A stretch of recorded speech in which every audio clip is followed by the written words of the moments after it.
All right. Hey, everybody. Thanks for joining again. So today we've got air quality, followed by our decision science team, and I don't want to take away any time, so I'll hand it over to Michael to start us off on air quality. Great. Let me just share. Let's see. This is the final version. Yeah.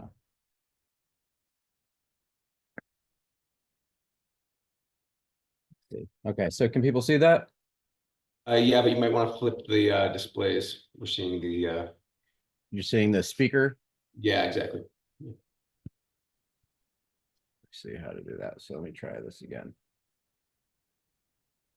Did that work better? Yep. Great. And let me move this. All right, so I'll try to be fast. I'm probably going to take up too much time. That's one reason I wanted to go first. So thanks. So I'm going to share progress on what has been called the air quality pilot in the past, but I'm just sort of going to throw out a new title that we can start to brainstorm with: IQ Cast Baltimore, Indoor Air Quality Census Tract Assessment and Simulation Tool. So we were working on this a lot last year, and then my postdoc Brian Cummings left, and I've since hired two new PhD students, Craig and Yahaya, who are both here. And so they've been responsible for pushing this forward since, and so I don't expect any more delays in this. This is, of course, I'll show names at the end, a lot of work that's been done by other people besides just our Drexel team. Let's see here. So, right, just if you haven't been following, we built this tool to explore 5 key questions. How does indoor PM 2.5 exposure vary across Baltimore in space and time? How do housing differences influence that? Are there correlations with demographics? Can we work with community members to reduce exposure? And how will these indoor exposures change according to future scenarios? All this is rolled in with our new branding with IAQ Cast Baltimore. So, this integrates several layers of data, right? It's a census tract based tool. One of the first things we've done is we've developed an annual trajectory of inputs by hour. So right now we're focusing on PM 2.5 and meteorological conditions. We want to make this heterogeneous, but right now it's on a citywide scale for 2023 and 2024. We have developed statistical representations of all residences in the city. This is using ResStock Puma info and census and downscaling techniques, and we have now what we're calling synthetic residential neighborhoods at the tract level for the city. We're predicting residential indoor PM 2.5 concentrations. We use outdoor concentrations, meteorological conditions, building character, and then we run images for indoor PM 2.5. We run it for all the buildings for every hour over 2023 and 2024, and then we distill that down into day averaged indoor-outdoor ratios, which I'll talk a lot about today. This is the basic mass balance we're using to calculate indoor PM 2.5, right? These are all the things that we consider in the model right now. We, of course, right, look at concentration accumulation on the left-hand side, and on the right-hand side, we have sources from outdoor air of PM 2.5 and losses from indoor air due to building characteristics. The sources are dictated by things like what are the outdoor concentrations, what are the infiltration rates in the homes, and we look at that on a home-by-home basis using leakiness, the temperature differences, and wind speed in the LBNL infiltration model. We are assuming envelope penetration factors, but in the future we'll correlate that to leakiness. And then we also consider natural ventilation rate using, again, an LBNL model with window opening probability from various literature sources. This is most relevant for people that don't have air conditioning in the summer. Losses, we also consider infiltration and natural ventilation air exchange rates. We look at recirculation through forced air systems if the home has a forced air system, right? Some homes don't have forced air systems, and that term would be 0. We then look at outdoor weather for each hour and consider fractional runtime. And then we also assume filter efficiencies and particle deposition using literature values. We also, I will say, use a thermodynamic simplification model to look at how PM 2.5 may repartition indoors due to temperature differences from outside, right? So PM 2.5 is not a static entity. It will come inside and respond to thermodynamic state changes. If it's warmer inside, you could get evaporation. All of this will influence the concentration and potential exposure. Okay, so just to break down all the work we've been doing, the simulations in this presentation include the 5 Pumas and buildings within those 5 Pumas within Baltimore. There's an average of 40 census tracts per Puma. This is an average of 1,200 homes per tract. We've run this over about 240 1,000 homes in Baltimore over the 2 years. This has resulted in 4.2 billion hourly indoor concentration calculations, and we've distilled that down into 22 million indoor-outdoor ratios on day averages. You can look over on the right and see the way that the housing manifests itself across the city, right? We get, important differences in variables that we'll talk about later in the presentation. For instance, does the house have central air or a window unit or no AC? That will very much influence the way they operate their house in the summertime and their resulting exposure. You can see the breakdown of ACH 50, which is a measure of leakiness in the homes. You can see whether homes have filters or not, which will of course influence indoor PM 2.5. And then you can also see the range of housing stock vintage and age built across the city represented in the data set. And all the numbers around those pie charts represent the actual number of homes corresponding in Baltimore to those particular variables, and all the runs that we've done correspond to those numbers as well. So these are just some results. This is outdoor PM 2.5 across the 2 years on the top in the red. And on the bottom, you can see 2 examples of the 240,000 homes that we've run. You can see just sort of 2 examples with a good and a bad case, right? So the good case is if they have central air and it's a newer home with less leakiness, and that's the blue line. And then the orange line is an example of a bad case where the indoor concentration mimics very strongly the outdoor concentration because they don't have air conditioning and the home is very leaky and was built before 1940. Okay, so we use the data for the outdoor and indoors for each building to compute the IO ratios on a day average basis. The median and confidence are shown on this left-hand plot over here. These are averages over the 2 years, not averages. These are medians and percentiles over the 2 years for all buildings in the data set. You can see that there's a tendency for the IO ratio to be about 0.75 across the city at the median level, but there is an opportunity for a very wide spread, which we're hypothesizing, of course, is due to the building itself, right? These are the characteristics we're exploring using this tool currently. Now, on the right, we show box plots of the IO ratios for any time of the year for every simulated building. So within each of those boxes, you can see there's a unique building and its IO ratio over the 2 years in that box, which they're very squished together, but it shows the spread for each building and the IO ratio that manifests any time of the year over those 2 years. And you can see that the building has a massive influence on the IO ratio, right? You can get very weak protection on the left side where the IO ratio is very close or greater than 1, or you can get very strong protection shown on the right side, right, where we have low IO ratios. We probably have good, strong forced air systems, less leakiness, and you can see the wide range of possibilities of indoor exposure to outdoor pollution across the city in this data set. So, we then want to, focus the rest of this short presentation on exploring which of the building parameters influence the IO ratio in a particular case. So we've done that very basically using the Spearman's correlations, which explore strength and direction of monotonic relationships between 2 variables. And it pulls out a few key things we're going to look at in a little more depth. So first off, if we just say what correlates with the indoor-outdoor ratio, we just look down this line here and look for strong positive or negative cases, and those particular building characteristics should have strong, weak, or positive or negative influence, right? So for instance, positive, you can see that we have ACH 50 corresponds to an increase in IO ratio. So as the building gets more leaky, the IO ratio goes up. We can see that decade built of the building also has a correlation with ACH 50. So as the building gets newer, the ACH 50 goes down. So the leakiness goes down. So they're right in the data set. Negative relationships on their own, you can see again that the decade built, as it gets higher up in decades built, the IO ratio goes down, again, according to this leakiness concept. Whether or not the building has filtration, as the filtration goes up, the IO ratio goes down, as you would expect.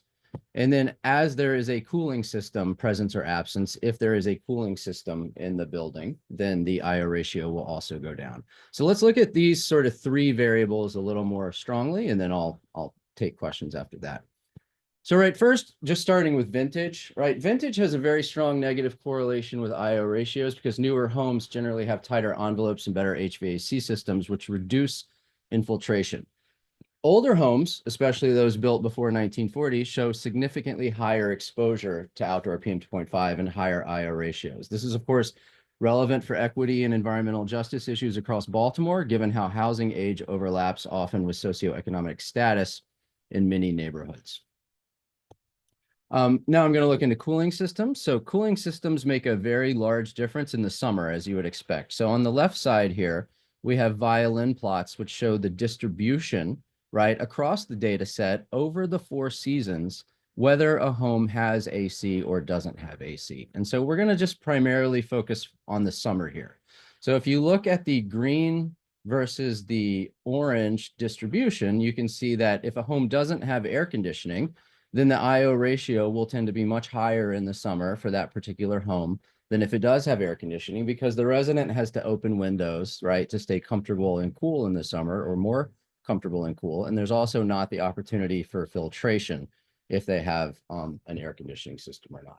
So, you know, the violin plots are interesting. We also wanted to ask ourselves, like, how much difference do these features make, right? And so one of the ways we're exploring looking at this is we've plotted the IO ratio if a home has AC on the x-axis with the IO ratio home does not have AC on the y-axis, right? And we just sort of like take any time of day and average the AC IO ratio for that day for any buildings with AC and any buildings without AC, and on that time we plot it, right?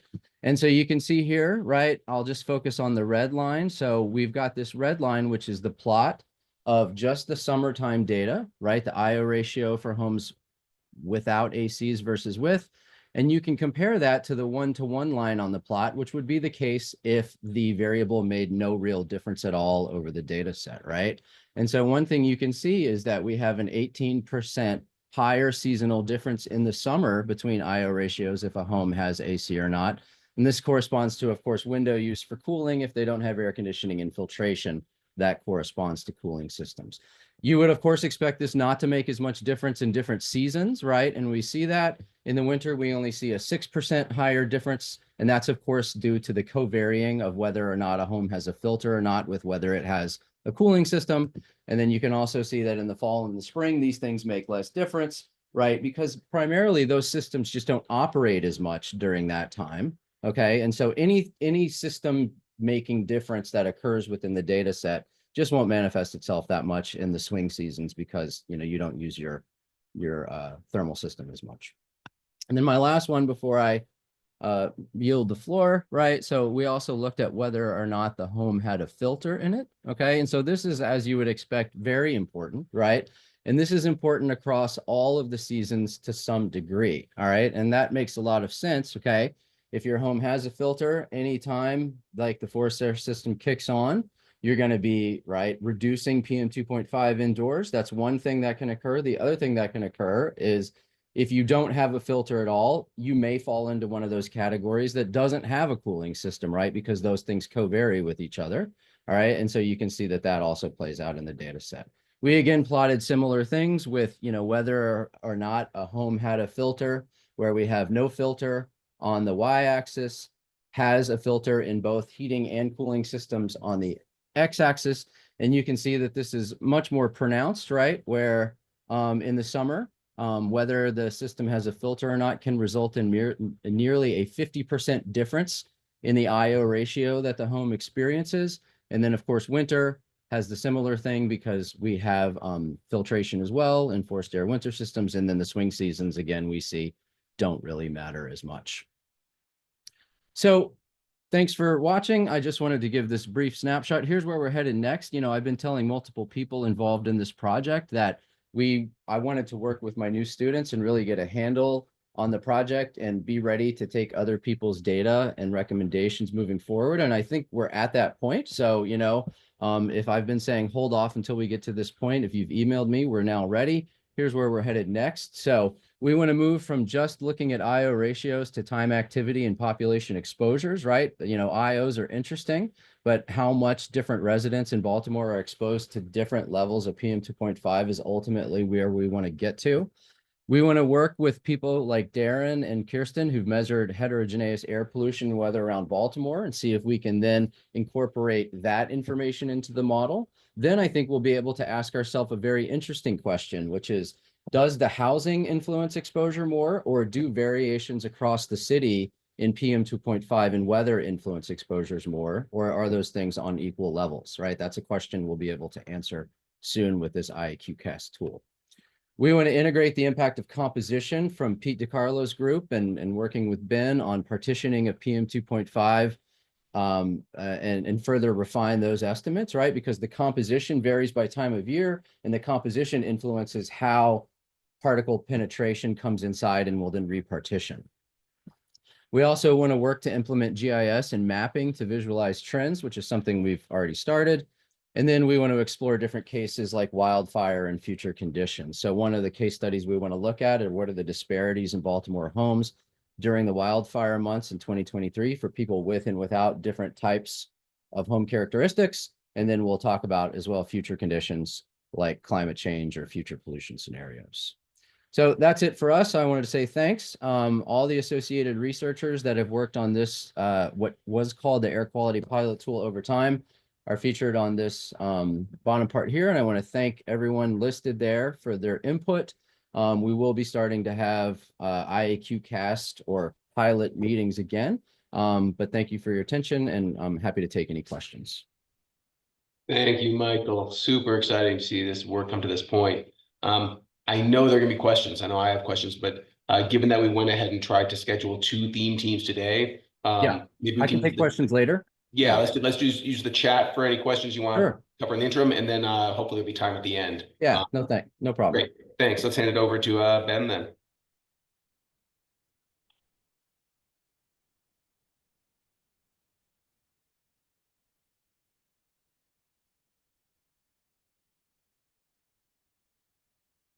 Everyone seen my presentation?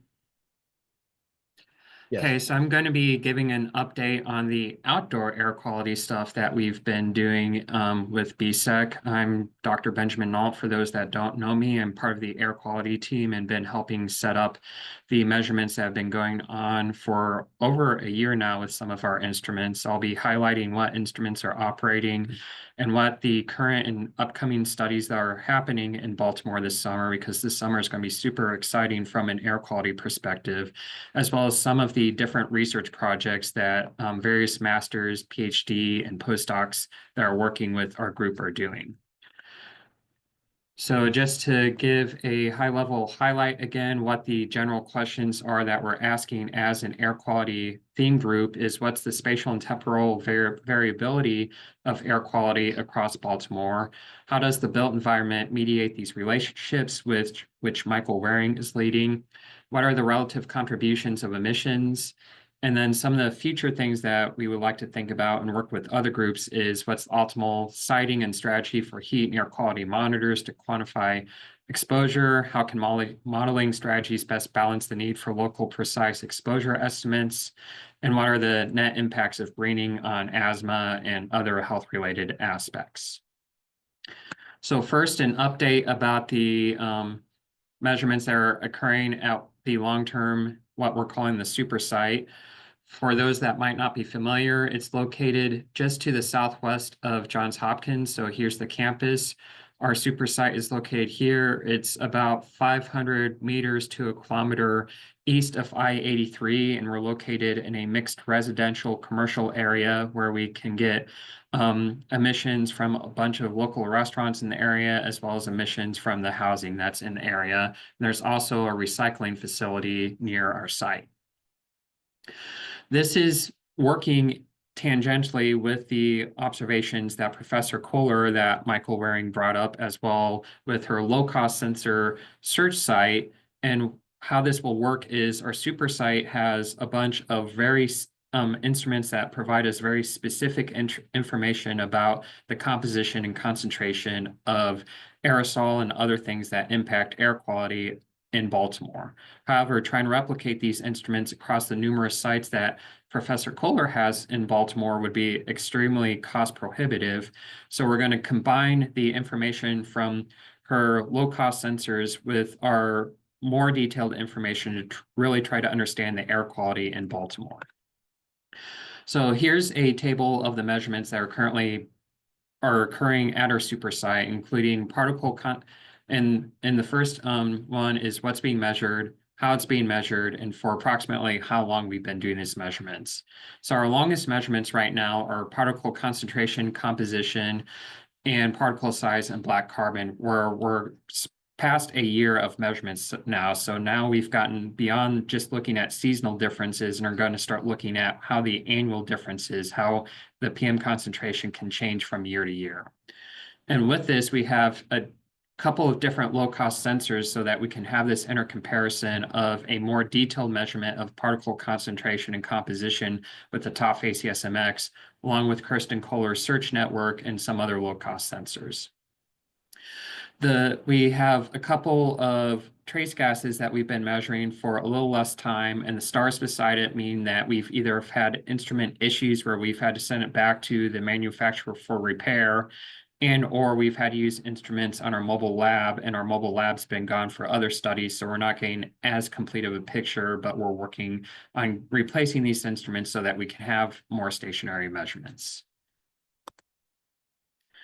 So for current and upcoming projects, for those that might not be aware, we're currently in the middle of a year-long DOE project where they brought a bunch of facilities to Baltimore and upwind and downwind of Baltimore so that we can look at how aerosol composition and the dynamics change across a year in Baltimore, since it's a very interesting area with the agriculture to the east, Chesapeake Bay to the west, and Washington, D.C., all impacting what's happening within Baltimore, and that's the Courage Project. And with that Courage Project, we have this upwind site that is just to the west of Mount Airy that provides us what the upwind aerosol concentration and composition is. So we're using that to see how Baltimore changes and influences aerosol composition and air quality locally. And as part of this, Professor DiColoro and I have been funded for a 3-month study to look at how the aerosol composition changes across the season from winter to summertime, where we'll be looking at the aerosol composition at Mount Airy and doing drives from Mount Airy to Baltimore to see how this aerosol changes, and will start giving us larger spatial information about the air quality within Baltimore. For those of you that haven't been able to go to the Mount Airy site, here's a picture of some of the instruments and facilities at the Mount Airy site. There's 3 different containers there that are housing instruments that allow us to measure the air quality and the dynamics that are happening in Mount Airy, and they have similar type containers in Baltimore and in Kent Island. One of the things I'm really excited about is that a lot of different government agencies are bringing aircraft to Baltimore to look at air quality in the greater Baltimore area, looking at greenhouse gases, aerosol composition, and other trace gases to really utilize what's happening with BSEC and Courage, and to really use Baltimore as a way to better improve our understanding of airborne measurements and how we can tie that to ground-based measurements. And that'll be happening June through August of this year. And as I already briefly mentioned, the mom and pop mobile facility and Professor DiCarlo's group will be driving that from this month through June from Mount Airy to Baltimore, as well as some places of Baltimore, to really increase our spatial information of the air quality in Baltimore. So now I'm going to highlight some preliminary results and papers and various dissertations that are currently in the works. First, we finally got our first paper published. This was me characterizing the TOF ACSMX, which is that instrument that we're using to look at the composition and mass concentration of aerosol within Baltimore. This is a paper that is describing how this instrument works, and we were using the long-term measurements that we collected in Baltimore to show how good of an instrument it is for long-term measurements. And what I'm highlighting here are the different types of aerosol that we were able to identify with the TOF ACSMX that we would not have been able to identify with other instruments, including aerosol from traffic, aerosol from cooking, secondary organic aerosol, and then this really interesting aerosol that we found a bunch of nitrogen containing in it. And we're trying to understand what the source of that is and what that could mean for air quality and emissions.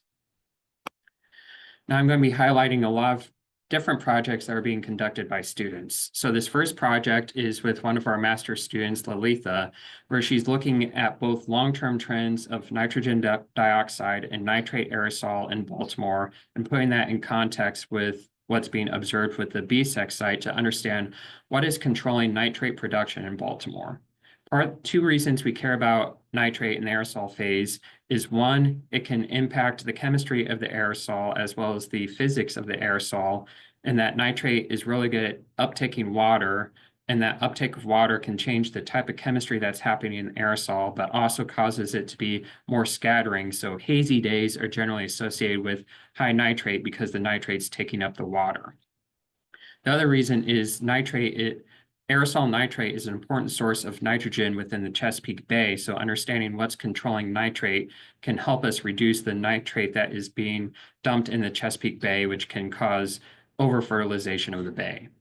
So what Lalitha's plotted here is nitrate concentration versus NO2 mixing ratios from 2000 to 2004 and 2021 to 2024. And we see two different relationships in that 2000 to 2004, there's minimal relationship between nitrate versus NO2, whereas there's a very strong relationship in 2021 to 2024. And we think that this is a change of both emissions and chemistry that's happening, and we're digging a little bit more to understand what caused this change in the relationship and what that could mean for improving the air quality in Baltimore. Another project that is being conducted by Jewel in the public health side is taking mobile measurements of black carbon to really understand how localized emissions of black carbon can impact a community and understand how well do long-term measurements in a more urban background site reflect or not reflect what's being experienced by a community. So what she did in December and January was measure black carbon in this area in Western Baltimore where 695 and 40 intersect, where she measured along the intersection and moved north into these different neighborhoods. And what she found was near this intersection, there was higher black carbon mass concentrations than what she observed in these neighborhoods further away from the congestion of the traffic.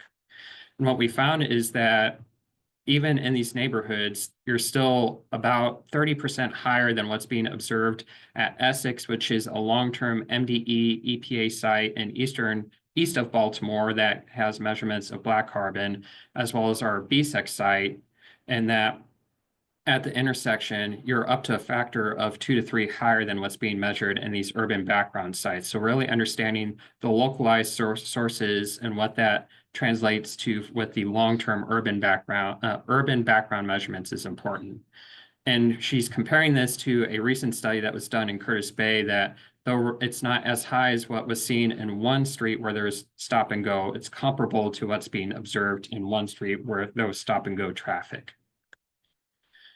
Ariana is one of our PhD students that she's working on creating a dissertation that is going to be combining the measurements that we're doing at BSEC to understand the sources of the aerosol and then how to communicate this to the residents of Baltimore.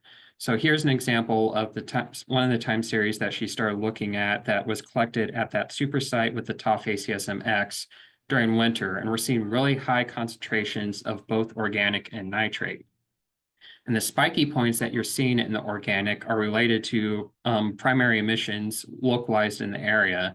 So really trying to understand what these primary sources of the organic aerosol are and how to translate this to the community is one of the big things that she'll be working on for the next couple of years. Madeline in the Earth and Planetary Science Department is working at trying to understand the spatial distribution of nitrogen dioxide across Baltimore and how well does surface measurements that we do with our mobile measurements on the mom and pop, how does that compare to satellite and aircraft measurements of the total NO2 and the boundary layer? So we did drives in October and November, and what she's showing here is an example of one of these drives when there was an aircraft also flying over Baltimore and comparing against 2 satellites. And the correlations are decent to good, and we're still working on trying to really understand what the similarities and differences are and what can lead to these differences, and trying to use satellite to understand NO2 in Baltimore versus using mobile measurements and stationary measurements. Finally, a paper that I've started working on is trying to combine the long-term observations that have been ongoing in Baltimore with various different agencies, and how does that translate to the initial observations that we're doing with BSEC. So one of the observations I'm including that we're thinking about is long-term observations of methane that have been part of the NIST tower networks within Baltimore. So this is showing a time series of methane in black that's been observed by one of these NIST towers in Baltimore. And we're seeing that you're seeing some spikes in methane, but it's only like 0.1 to 0.2 ppm increase of methane from these towers. However, at the BSEC super site, where we're closer to the ground, we're seeing spikes more on the order of 1 up to even 28 ppm increase of methane from very localized methane emissions due to leakiness of infrastructure or other sources of methane. So really trying to understand these type of higher spatial, higher temporal information, as well as what we can do with higher spatial information, where I'm showing here an example drive that I did with undergraduate students this week to map out methane in 2 different areas where we're planning on having a flex tower in the Howard Park area and Broadway East area. So really trying to dig into how can BSEC better inform these long-term measurements and what it means for our air quality in Baltimore. And that's everything I have to show, and can take any questions. Great, thanks so much, Ben. Really cool stuff. Once again, I'm going to ask if we can do the questions in the chat so that we can reserve the second half of the hour for decision science. But I'm sure there will be follow-up. Antonia, are you ready to take it away? Yeah, is everybody here? I think so from our side. Okay, so I'll give a 1-slide introduction, and then I'm gonna pass it off to all the people presenting their slides.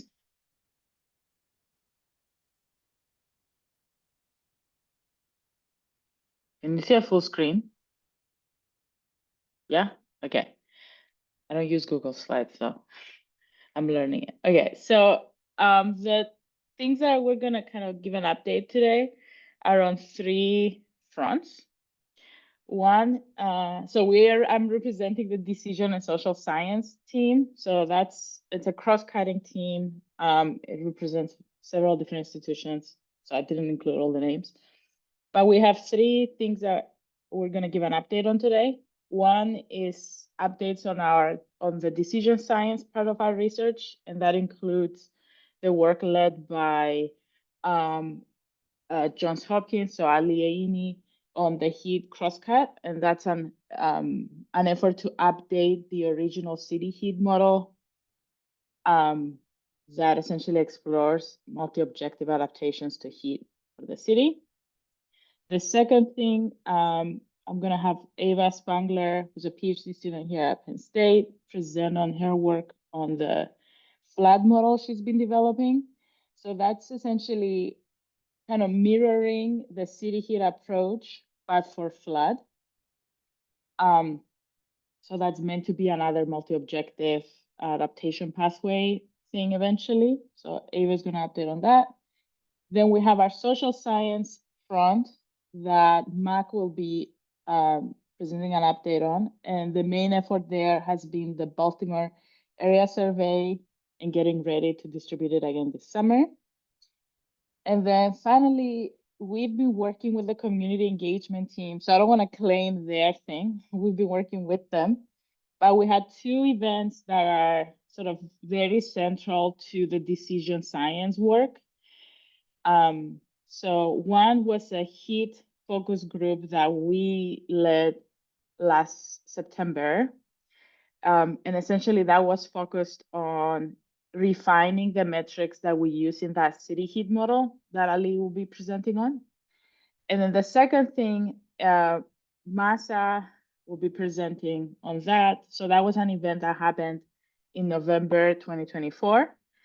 And that was focusing on flood impacts. And the idea here was to just capture key concerns from the community, areas where we should be looking at, things like that. So if people remember, we had another one in November 2023 that was around heat. So that's kind of, flooding is kind of following the heat steps. So about like maybe a year behind. So I'm gonna pass it first to Ali and then Ava, Mac, and then Masa. Sound good? And we said 4 or 5 minutes each. Yeah. So I can advance the slides and you just tell me. Is that okay? Okay, yeah, thank you. All right, so I'll just like use this opportunity to just briefly again introduce City Heat, the model we've been working on. So it's like City Heat, basically a model I've been working on, and we recently just published a paper on the new results. So what it does is basically identify strategies to counter the possible outcomes of heat waves in the future while focusing on vulnerable groups and considering different uncertainties that we have in the city.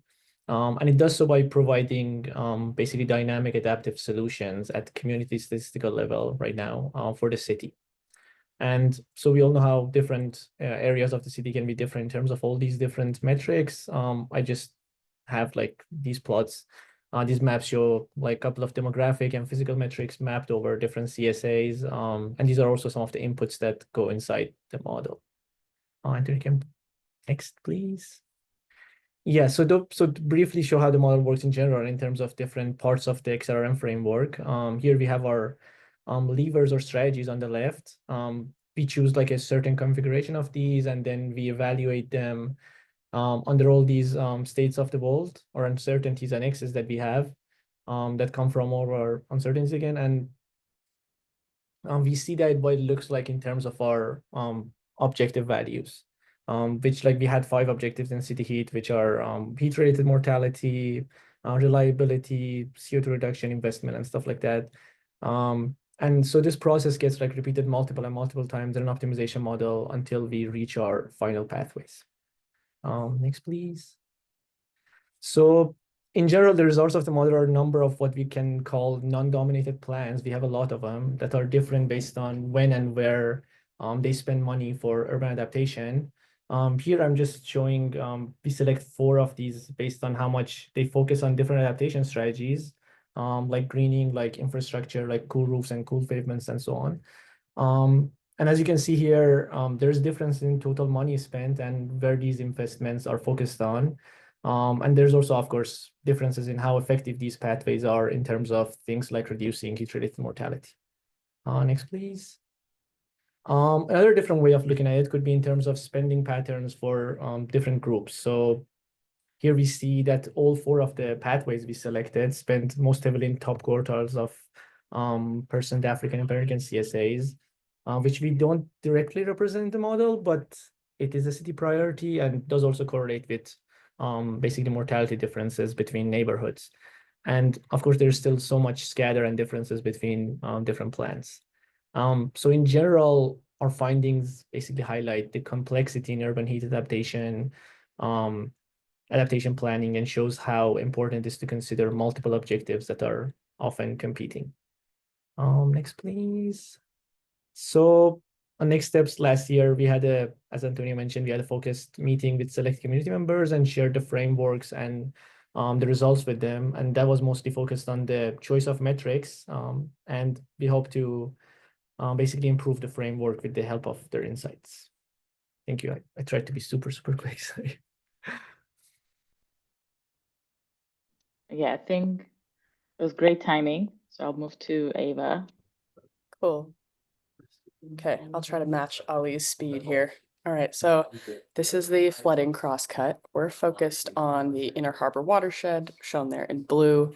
And sort of the overall objective of my PhD work is to use a flood model that I've been developing over these past few years to search for flooding adaptation options that could be implemented within the city and not only work well in the face of climate, but also work well for community preferences and what people in the area value. So we've got this flood model that I've shown here in yellow. We're working with our community to define some of those measures of performance.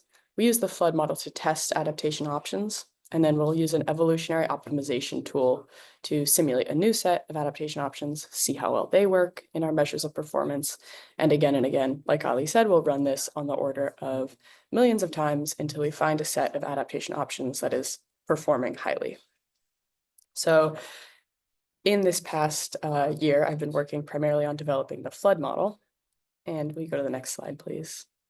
So our flood model is EPA SWIM, is what we're starting with. This model, we chose it because we can integrate both surface and subsurface data. So we spent a really long time detangling some of the data regarding the pipes that are in place in the city, as well as the streets that overlie them. And then we can simulate rainfall going over those streets, percolating into the pipes and into the ground through the green infrastructure, and eventually being released out into the harbor. So this allows us to capture dynamic flow through the streets in the pipe network and reveals locations on the land surface where that flooding occurs. And I think we can do the next slide. So we've got some preliminary results here. This little GIF will show dots as flooding occurs throughout the city. And the plot on the left shows the rainstorm that we had that day. It started a little earlier in the day, but then about 20 minutes here, we got a really huge pulse of rain, and almost 2 centimeters of rainfall fell within that 20 minutes. So as this GIF loops through, you can see flooding sort of starts to build up throughout the city when it resets here. And then the darker colors show places where that flooding got really deep. So yeah, you can see gets pretty intense there right around the peak intensity rainfall. And can you click ahead one more? We've been working on validating this model. We've been checking a whole lot of sources, trying to find ways to validate it. One of the things we're planning to use here is news images and photos from news sources. This particular photo is from Fox 45 Baltimore and shows a lady in Eager Park with water coming up what we think to be about 6 inches, because it's coming right up to the curb. And that corresponds to Eager Park in our model is showing about 6 inches of water. And last,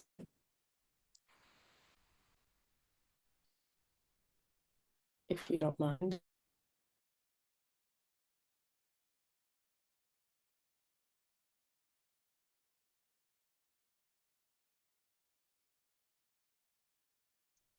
Did we lose Ava, or is it me?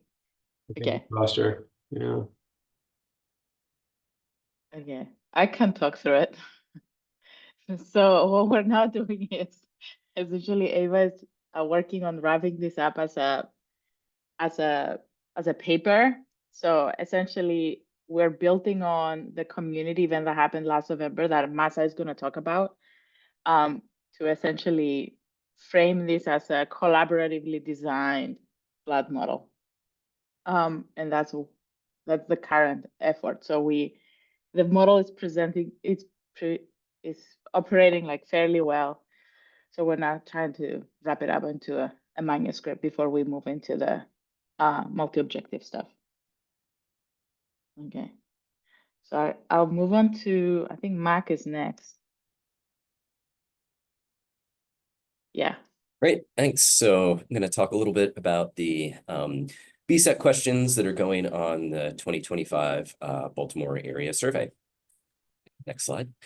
So the Baltimore area survey is an annual survey that's representative of adults in Baltimore City and Baltimore County, and we aim to provide timely data to researchers, community organizations, faith leaders, businesses, and governments.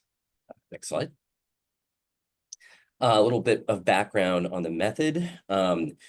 So the survey is sent out as a mailer that has a QR code and a website URL.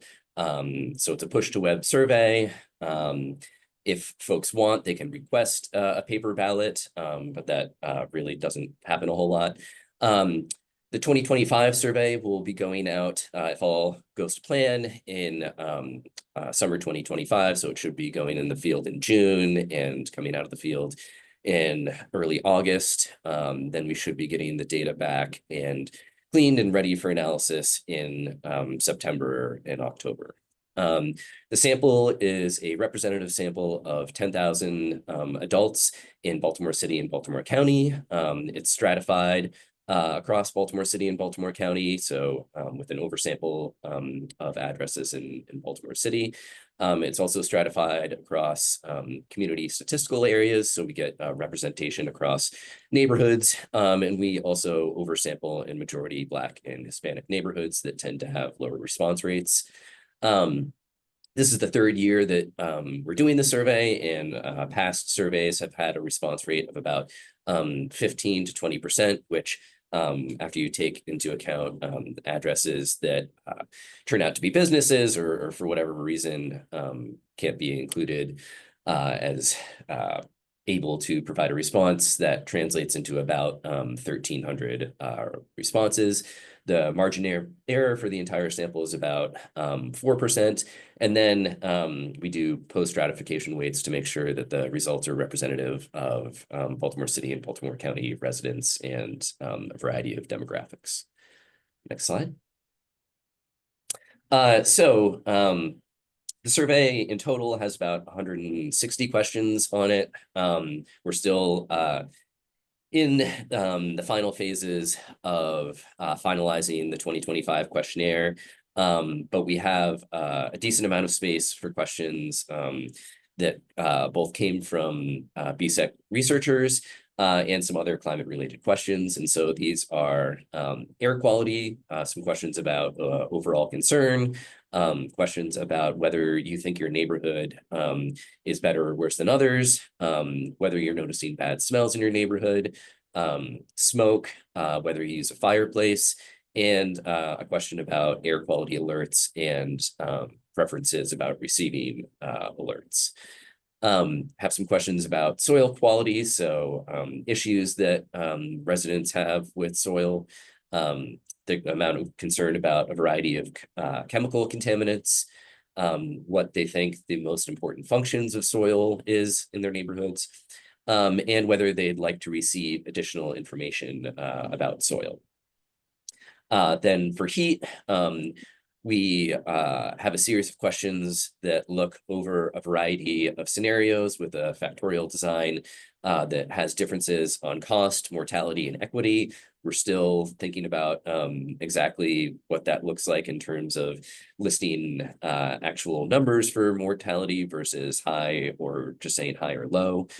And then we have some other climate-related questions. We have a series of questions on whether different types of flooding have been experienced by residents, both in their home and in the neighborhood they live in. And then we have questions about trees, so whether folks would be interested in having a tree planted in front of their home. And if they don't want a tree planted in front of their home, some reasons why they might not want a tree planted. And that's it for me. Thanks. Awesome. I think the last is Masa. All right, thank you. Good morning, everyone. So I am going to quickly present the overall results of our flooding focus group that was conducted, as Antonia mentioned, during the BSEC annual meeting on November 16th, 2024. So the goal for this meeting was to conduct a focus group with concerning the approximate location of flooding events, the type of floods, flooding location, timing, frequency, and severity, as well as the impact that the flood has on the community members, and also the potential mitigation measures that have already been taken by the city, or what they are interested to see more. Oh, sorry, next slide. And next one. Okay.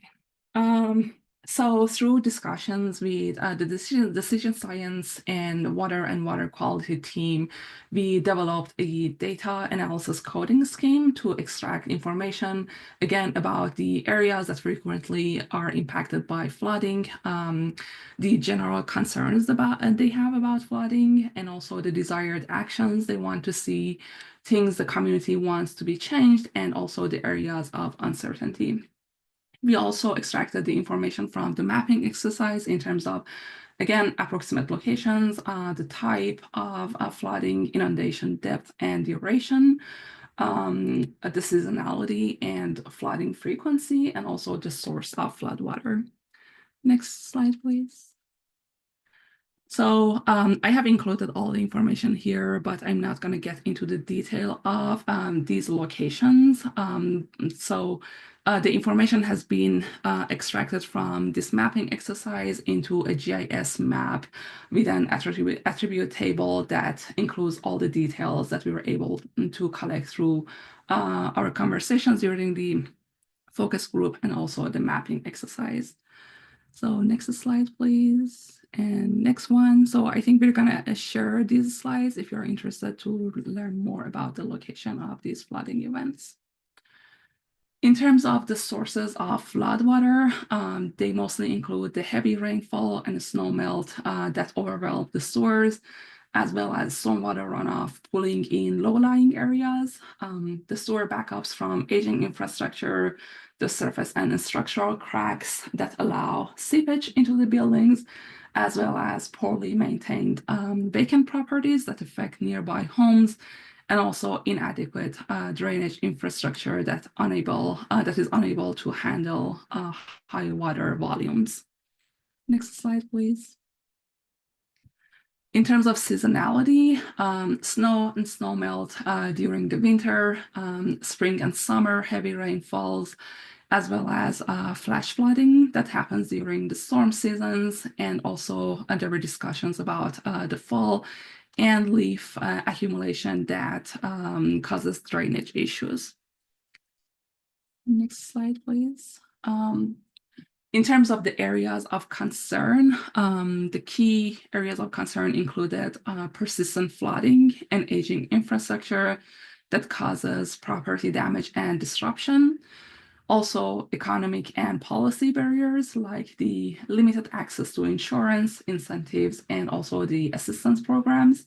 And also, there were discussions around significant health and safety risks, such as mold, contaminated floodwater, and also the emotional distress. Next slide, please. They were also concerned about transportation disruptions and also the safety risks from flooded streets, limited community awareness because of the language barriers and ineffective alerts, and also deep-rooted trust and communication gaps between residents and agencies, which mostly stems from delays, lack of communication, and also lack of responsiveness and unclear guidance. Next slide, please. In terms of actions or what communities' desired solutions are, they mostly were interested in seeing flood mitigation through green and gray infrastructure upgrades, as well as financial assistance for household level prevention, streamlined access to incentive programs, policy changes and policy reforms to enable green use of the vacant lots, as well as environmental actions to rehabilitate or manage the vacant properties to reduce mold and also the leakage risks. Other desired actions included expanding education on flood preparedness and also urban greening, improving multilingual and accessible communication strategies, and also strengthening collaboration between residents and agencies through listening sessions, expert engagement, and also co-develop solutions that are both affordable and practical.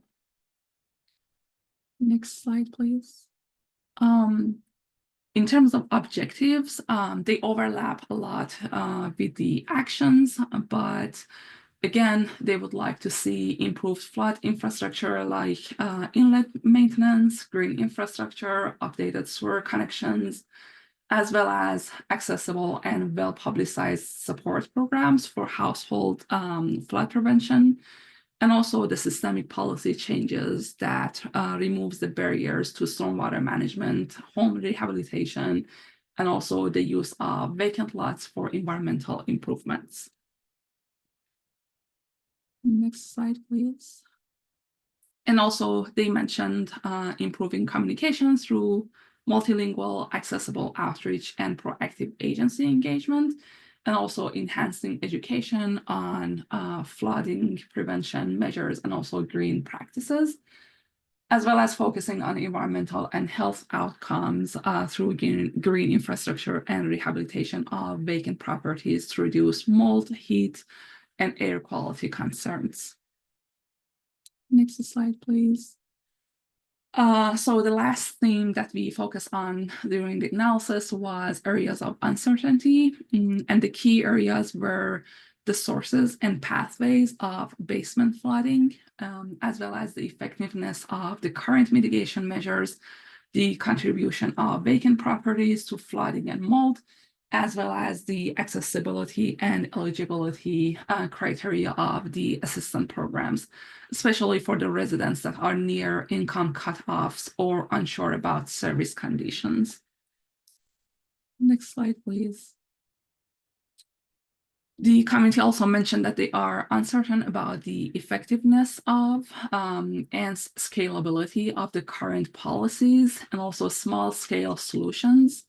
The gaps in outreach strategies and inclusivity of flood alerts, as well as limited understanding of community awareness around flood resilience and also unknown health and environmental impacts from mold, poor air quality, and potential soil contamination in the vacant lots that they would like to reuse.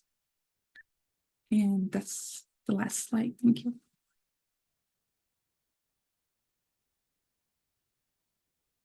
Sorry, I was saying thank you, but I was muted. All right, thank you to the whole decision science team. That was great. Rapid fire, very rich updates. We are just about at time, so maybe we can just have a minute or two for any questions, really either for decision science or for air quality before we sign off.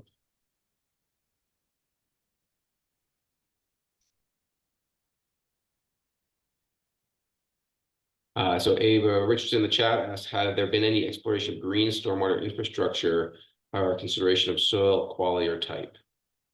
Noting that Kim Grove, right, is always bringing up the idea of the clay soils. So this for flooding considerations in particular. I don't see Julia on the call right now, but Julia might be thinking about that, or I know she is thinking about some soil remediation, what it would look like if you were to dig up type D soils and replace them with soils that are more permeable. So I think she's going to be looking into that a little bit. I don't know how extensively. Yeah, that's right. So that's I think Ava Richardson, you probably already know about some of the work that Julia and James are doing with CityCat with a different flood model. And it is true that some of the experiments they're doing numerically, at least, is looking at soil conditions, as Ava Spangler just noted.